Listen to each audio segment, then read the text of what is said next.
그런데 느낌이 왔어요. 뭔가 이걸 내가 한 발 뛰어야 되겠다.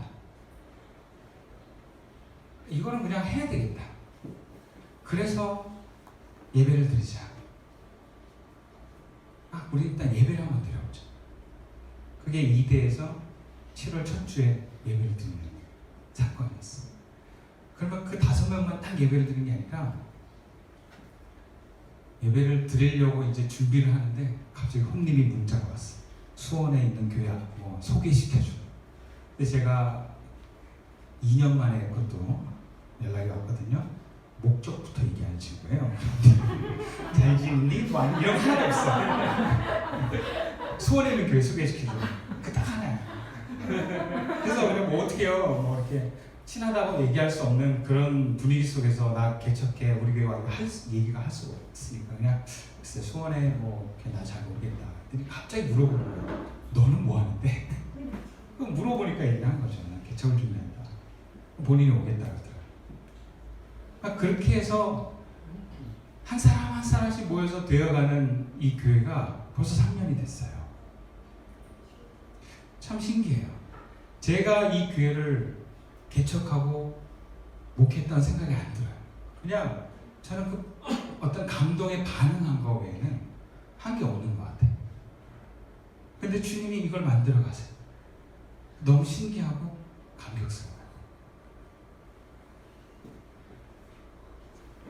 이게 크진 않지만 뭔가 내가 이 일에 대한 결과를 알 수는 없지만 감동이 왔을 때 그것을 순종해 보는 거예요.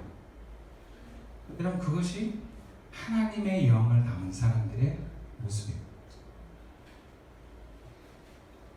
근데 누가 이런 질문할 수 있어요. 하나님 우리에게 지혜와 지식을 주셨는데 그래서 개인의 자유와 어떤 판단을 중요시 여기도록 존중해 주는데 왜 우리는 꼭 하나님의 일을 하나님의 감동과 하나님의 지혜로 할 필요가 있냐? 이렇게 질문을 할 수도 있어요. 그렇지 않습니다. 하나님의 일은 하나님의 지혜와 하나님의 감동을 해야 돼요. 왜냐하면 우리 안에는 하나님의 뜻과 방향과 반대되는 에고가 있어서 그래요.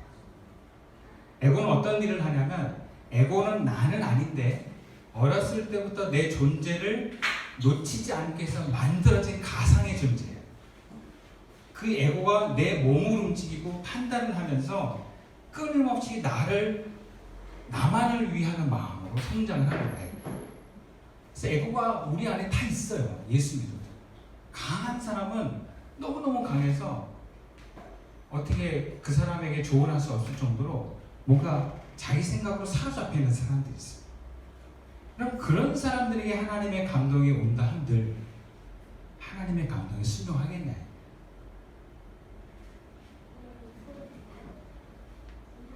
우리가 내 안에 에고를 너무 가볍게 생각해서는 안 돼요. 죽을 때까지 발악을 하는 내 안에 어떤 힘입니다. 우습게 보면 안 돼요. 내가 수련회나 예배 가운데 뭔가 주의 성령이 강력하게 임했다 그래서 내고가 사라진 게 아니에요. 틈만 나면 올라와요. 그래서 너를 위해 해야 돼. 이것은 네가 손해보는 거야. 자꾸 얘기를 하거든.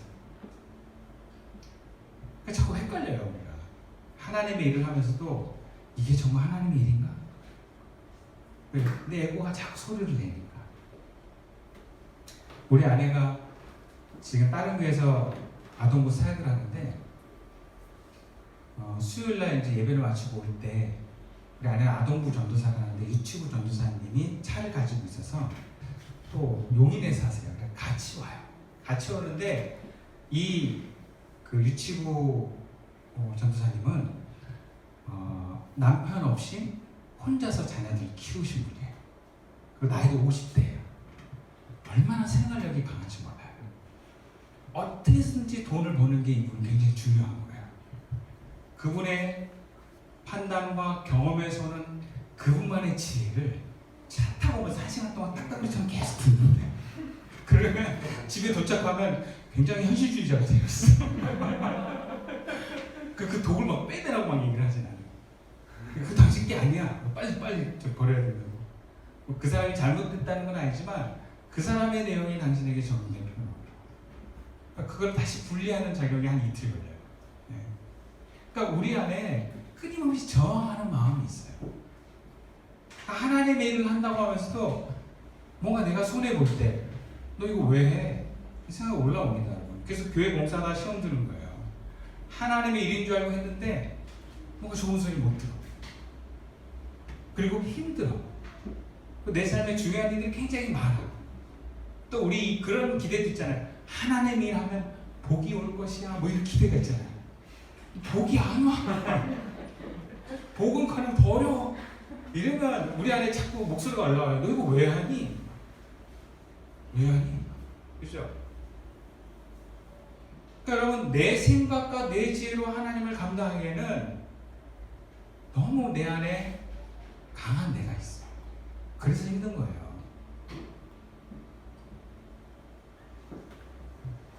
그래서 그리스도인은 어떻게든지 내 생각을 내려놓고 하나님의 생각대로 하나님의 일을 할까? 그 고민이에요. 중요한 일들을 우리가 망칠 때 보면 다 잘못된 판단을 하고 망할 사람의 소리를 들어요. 구약 성경에도 보면 이제 왕조들 있잖아요. 북왕조, 남왕조가 남유다, 북이스라엘이 어떻게 망하느냐 스토리들이 있거든요. 다 판단 미스로 망해요. 예. 누가 막 이렇게 하는 얘기를 그냥 하고 듣다가 다 망해요. 하나님이 보낸 선지자의 말을 안 듣고 다 옆에서 이렇게 그냥 왕만을 위하는, 하나님을 위하는 것이 아니라 자기만을 위하는 사람들의 말을 듣다가 다 망하는 길이에요. 그래서 인간의 지혜와 지식과 경험들이 우리가 보기에는 굉장히 중요하고 뛰어나 보이지만 이게 굉장히 잘못된 경우가 많다.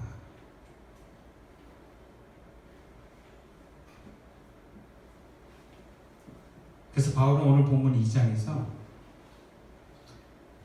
자신을 이렇게 낮추면서 이야기합니다. 1절, 2절 말씀을 제가 읽어드릴게요. 형제들아, 내가 너희에게 나아가 하나님의 증거를 전할 때에 말과 지혜의 아름다운 것으로 아니하였나니 내가 너희 중에서 예수 그리스도와 그가 십자가에 못 박히신 것 외에는 아무것도 알지 않기로 아니하기로 작정하였습니다. 그럼 바울이 얼마나 많이 아는 사람입니까? 그는 구약을 통달했고 예수님에 대한 이야기와 예수님의 사상을 통달했습니다. 바울의 서신서들을 보면 바울이 얼마나 예수님의 말씀을 소화해내서 그 문화와 그 분위기와 시대에 맞게 이렇게 펼쳐내는가를 볼 수가 있어요. 또 바울의 표현들을 볼 때 그가 얼마나 수사하게 뛰어났고 방대한 지식을 갖고 있는지를 보여줍니다. 그런데 바울이 뭐라 하냐면 나는 내 경험과 지식, 어떤 능력을 의지하지 않았다. 이 고린도의 교회를 세우는 이 하나님의 일을 할 때는 예수와 십자가만 전했다. 그건 무슨 얘기냐면 자기 경험과 지식, 생각을 의존하지 않고 오직 예수님께만 초점을 맞춰서 그분이 인도하는 대로만 말하고 행동했다는 것을 얘기합니다. 예수를 믿고 구원받은 그리스도인이 바로 그런 사람들이라는 거예요. 하나님의 지혜와 하나님의 감동으로 그의 나라와 그분의 일을 감당해내가는 사람들. 이런 사람이 예수 믿는 사람이에요. 이런 사람이 그리스도인이에요. 예수님께서 바로 그렇게 하셨어요. 예수님께서 하나님의 나라를 전하고 그의 나라를 보여주는 데 있어서 예수님은 하나님의 감동과 하나님의 지혜로 감당하셨습니다. 그리고 그 모든 일에 자신을 위하지 않았어요. 요한복음을 보면 예수님께서 이렇게 말씀하신 내용들이 있어요. 제가 읽어드릴게요. 요한복음 7장 16절 예수께서 대답하여 이르시되 내 교훈은 내 것이 아니요 나를 보내신 이의 것이니라. 요한복음 10장 30절 나와 아버지는 하나이니라 하신대.